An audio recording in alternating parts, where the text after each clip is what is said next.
मिठड़ी अबाणी बोली सिंधी अबाणी बोली मिठड़ी अबाणी बोली सिंधी अबाणी बोली तैखे मकीअ विसारिया जिंद जान तैं वारिया तैखे मकीअ विसारिया जिंद जान तैं वारिया जंहिंमें ॾिनी अबू खे में मौलोली सिंधी अबाणी बोली मिठड़ी अबाणी बोली सिंधी अबाणी बोली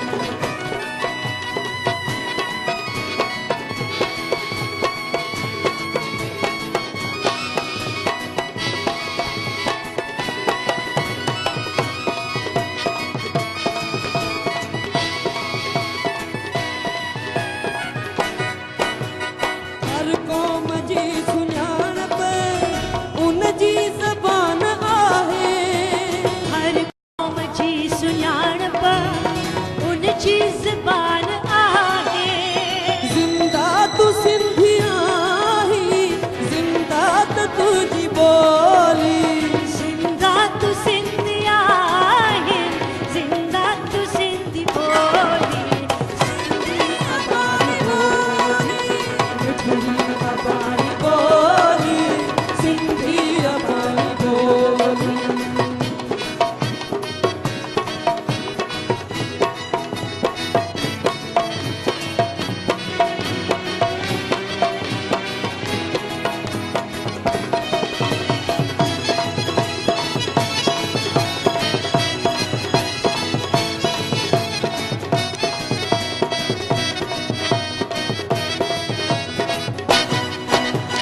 सब कुछ छॾे तू आए पंहिंजे वतन जे हो ख़ातिर सब कुछ छॾे तू आए पंहिंजे वतन जे ख़ातिर लेकिन तू साण आली पंहिंजी अबाणी बोली लेकिन तो साण आदी पंहिंजी अबाणी बोली सिंधी अबाणी बोली मिठड़ी अबाणी बोली सिंधी अबाणी बोली तैखे मकीअ विसारिया जिंद जान तैं वारिया मकीअ विसारिया जिंद जान तैं वारिया में ॾिनी अबू खे में मौलोली सिंधी अबाणी बोली मिठड़ी अबाणी बोली सिंधी अबाणी बोली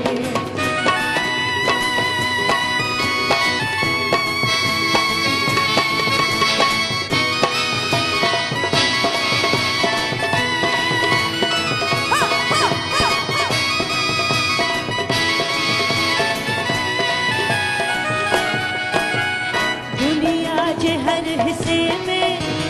तुंहिंजो वजूद आहे दुनिया जे हर हिस्से में तुंहिंजो वजूद आहे जित भी वसी तू सिंधी तो साण पंहिंजी बोली जित भी वसी तू सिंधी तो साण पंहिंजी बोली सिंधी अबाणी बोली अबाणी बोली सिंधी अबाणी बोली तैखे मकीअ विसारिया जिंद जान तैं वारिया तैखे मकीअ विसारिया जिंद जान तैं